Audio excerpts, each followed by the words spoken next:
श्री शिवाय नमस्तुभ्यम। दोस्तों, मैं रेखा। आज की वीडियो में हम जानेंगे शिवलिंग पर पुष्प किस तरह से समर्पित किए जाते हैं और ये पुष्प हमारे मन की सारी बात भोले बाबा से कैसे कह देते हैं।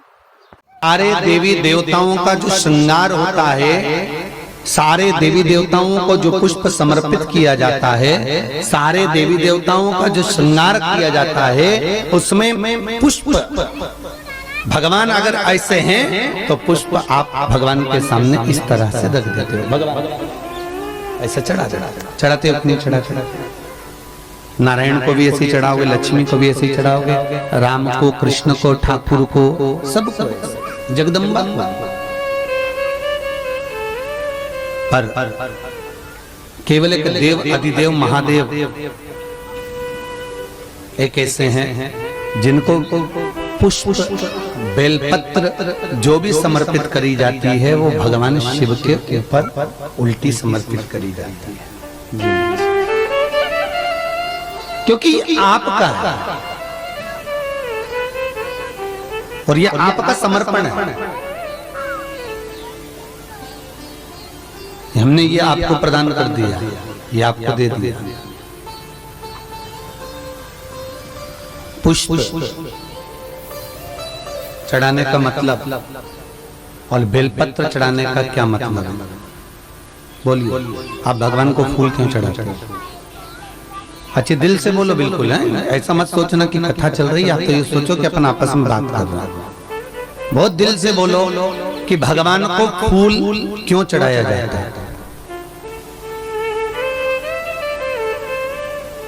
कभी पुष्प ने आपसे आकर कहा कि मुझे चढ़ाओ? अरे बोलो तो जानते, भगवान को पुष्प क्यों चढ़ाया जाता है? किस लिए चढ़ा? भगवान खुश हो। ठीक है, और कोई उत्तर देगा? भगवान सुगंध के लिए। ठीक है, अपने आप को समर्पण करना। बिल्कुल सत्य बोले हैं, जोरदार ताली बजाइए। बहुत सुंदर बोले, बहुत बहुत। पुष्प चढ़ाना क्यों चढ़ाना? क्योंकि पुष्प के माध्यम से आप भगवान से कुछ कह नहीं सकते कि आपको क्या क्या चाहिए, पर ये पुष्प जब हम भगवान को समर्पित करते हैं तो ये फूल हमारी ओर से भगवान से निवेदन करता है, हे नाथ, हे शंभो, हे नारायण, जैसी मुझ में सुगंध है ऐसी ही जगत में इसकी सुगंध बनाए रखना जिसने समर्पित किया है। प्रभु, जैसी मुझ में कोमलता है, जिसने आपके चरणों में समर्पण किया है उसमें उतनी कोमलता बनाए रखना। प्रभु, जैसे मैं सुंदर हूं और आपके चरणों में आया हूं, ऐसी ही सुंदरता इसकी अपनी जिंदगी में बनाए रखना। जितना मुझ में रस है ऐसा ही रस तत्व इसमें बनाकर रखना। आप इतनी बात भगवान से रोज नहीं कह सकते। एक वो कौन सा डे होता है रे बाबा, उसमें सफेद फूल दो तो उससे मालूम पड़ जाता है, लाल फूल दो तो उससे मालूम पड़ जाता है, भगवान जाने है। तो उसमें वो मुंह से बोला नहीं जाता, उससे फूल देकर समझ जाया जाता है कि फूल का तात्विक अंश क्या। बहुत ध्यान देना। तो दुनिया के लोगों ने ये फूल को लिया तो पुराण से लिया कि फूल का मतलब क्या है, हम क्यों दे रहे हैं, और बिना कुछ बोले तो भी समर्पण हो गया। तो ना जी भर के देखा, ना कोई बात की, बड़ी आरज़ू थी मुलाकात की, ना कुछ बोले, समर्पण कुछ।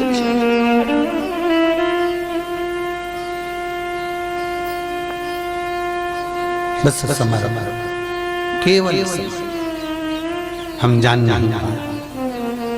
तो पुष्प यदि भगवान को दिया गया है तो उसमें हमारा समर्पण है, उसमें हम भगवान से प्रार्थना नहीं कर सकते, तो पुष्प हमारी ओर से प्रार्थना करता है। तो पुष्प चढ़ाने का तरीका होना चाहिए। पुष्प की जो ये डंडी है ये कभी भगवान की ओर नहीं होना चाहिए। किसकी ओर? जम के बोलिए, भगवान की ओर। पुष्प की जो डंडी है वो हमारी ओर हो और पुष्प भगवान की ओर हो। पर दुनिया के लोग आज तक जितनी बार भी फूल चढ़ाए सब उल्टा ही चढ़ाए। डंडी भगवान की ओर रख देंगे और फूल का मुंह अपनी साइड से। मतलब सुंदरता हमें दिखना चाहिए, भगवान को भले डंडी चुभती रहे, उसमें श्रेष्ठ। समर्पण अगर भगवान को कर रहे हो तो भगवान का सुख देख। अब पुष्प की बारी हो गई, अब आ जाओ बेलपत्र पर। शंकर को बेलपत्र क्यों चढ़ाया जाता है? पहला कारण, शंकर को पार्वती के नयन अश्रु से निकला हुआ यह बेलपत्र अति प्रिय है। एक दूसरा, शंकर को बेलपत्र इसलिए दिया जाता है क्योंकि इस बेलपत्र में एक जो पत्ती है वो भगवान विष्णु की दी हुई है। आपको कथा में कहा था भगवान के दो नेत्र थे शंकर जी के। नारायण ने एक प्रदान करा तो कितने हो गए? 3। तो त्रिगुणाकार प्रभु को भगवान विष्णु ने लक्ष्मी जी के हस्त कमल से लेकर ये बेलपत्र समर्पित करते हुए कहा था कि नाथ इसमें एक नेत्र मेरा है। अर्थात हम भगवान शंकर को रोज अपना नेत्र नहीं दे सकते, हम शंकर को अपना नेत्र निकाल कर नहीं दे सकते, हम शंकर को रोज कमल समर्पित नहीं कर सकते, हम शंकर को रोज नूतन पुष्प समर्पित नहीं कर सकते। तो बेलपत्र कमल का भी काम करती है, बेलपत्र नूतन पुष्प का भी काम करती है और बेलपत्र नेत्र कमल का भी काम करती है जो भगवान को समर्पित की जाए।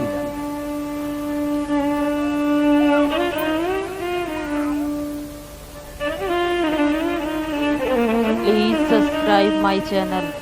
7 जगह का बेलपत्र प्रमाण।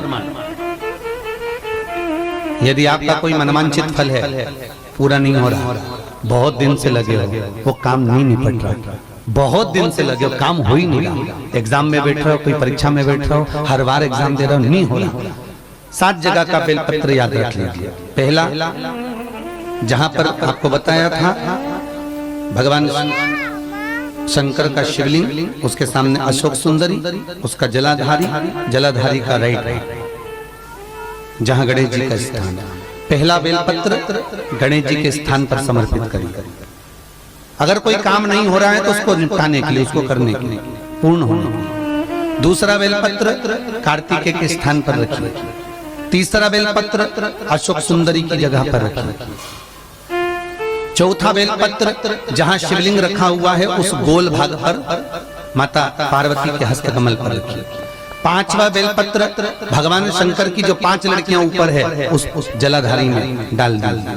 6ठा बेलपत्र शंकर के शिवलिंग को समर्पित कर दीजिए।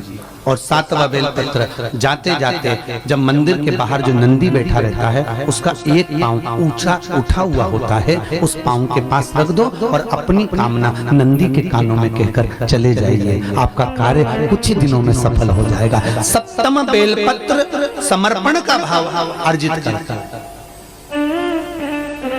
फिर से बोलो 7 बेलपत्र। पहला गणेश जी का स्थान, दूसरा कार्तिकेय, तीसरा अशोक सुंदरी, चौथा पार्वती जी का हस्त कमल, 5वां बोलो जम के ऊपर जलाधारी, 6ठा शंकर का शिवलिंग और 7वां नंदी का उठा हुआ चरण। 7वां भगवान शिव को समर्पित। कभी कभी बेलपत्र के वृक्ष में से बेलपत्र 5 पत्ती का मिल जाता है, कभी कभी उसको लोग शुभ मानते कि हमको 5 पत्ती का बेलपत्र मिला। वो पंचाक्षर मंत्र का प्रतीक है।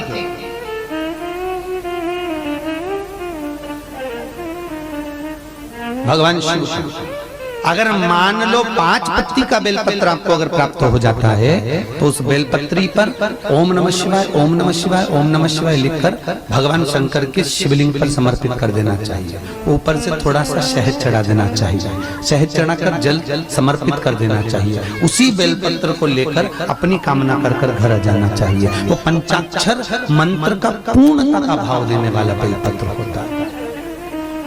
पूर्ण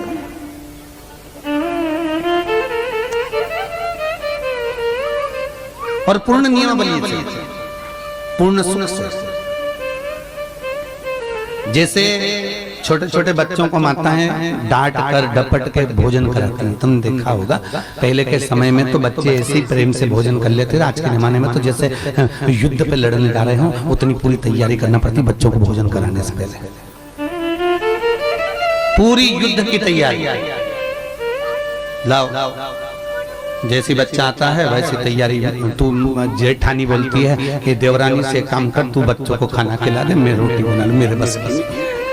देवरानी कहती है तुम चिंता मत करो, तुम रोटी मैं बनाती हूँ, अभी बैठते हैं। और वो भोजन कराने बैठती और पाँव में दमोच के और बड़ी मुश्किल से मुंह में ठूस ठूस कर खिलाती है। और बच्चा खाता नहीं, फिर उसको मोबाइल देना पड़ता है, फिर वो चेक करता है, खेलता रहता है और उसके मुंह में निवाला डाला जाता है, टीवी चालू कर दी जाती है, फिर मुंह में कुछ खिलाया जाता है, फिर माँ दौड़ दौड़ के खिलौना देती है, कहीं बॉल से खिलाती, फिर खाना खिलाया जाता है। ऐसे बच्चों को इस तरह से खिलाने से कोई लाभ नहीं है।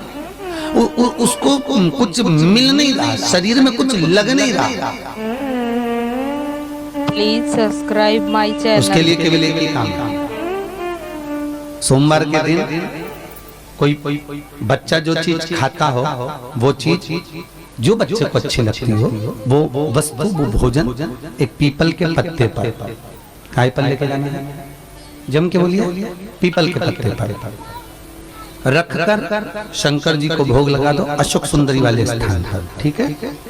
शिव जी पे से उसको घुमा लीजिए, ले आए। जब घर पर आओ, घर के बाहर उसको देहली पर, थोड़ा सा देहली के पास में उसमें से थोड़ा सा निवाला फैला दीजिए, ठीक है। उस चीज को बच्चे को एक बार में खिला दीजिए। बच्चे को कभी अलग से ठूस ठूस के खाना खिलाने की जरूरत नहीं पड़ेगी, वो मुंह से मांग कर खाएगा, मम्मी मुझे भूख लग रही है, मुझे भोजन दीजिए। उसकी रुचिता है। तुम ऐसे ठूस ठूस के मार कर कूट कर अगर कुछ खिला रहे हो तो उसमें श्रेष्ठता नहीं, उसकी रुचिता होना चाहिए। और उस रुचिता में जो भोजन करेगा, उस रुचिता में वो जो रस लेगा, उसका सुख ही दूसरा, बस वो सुख महाराज। तो हमारा समर्पण भाव का होना चाहिए, बिना भाव का नहीं, बिना भगवान तुम्हारे चरणों। वीडियो कैसी लगी कमेंट में जरूर बताएं।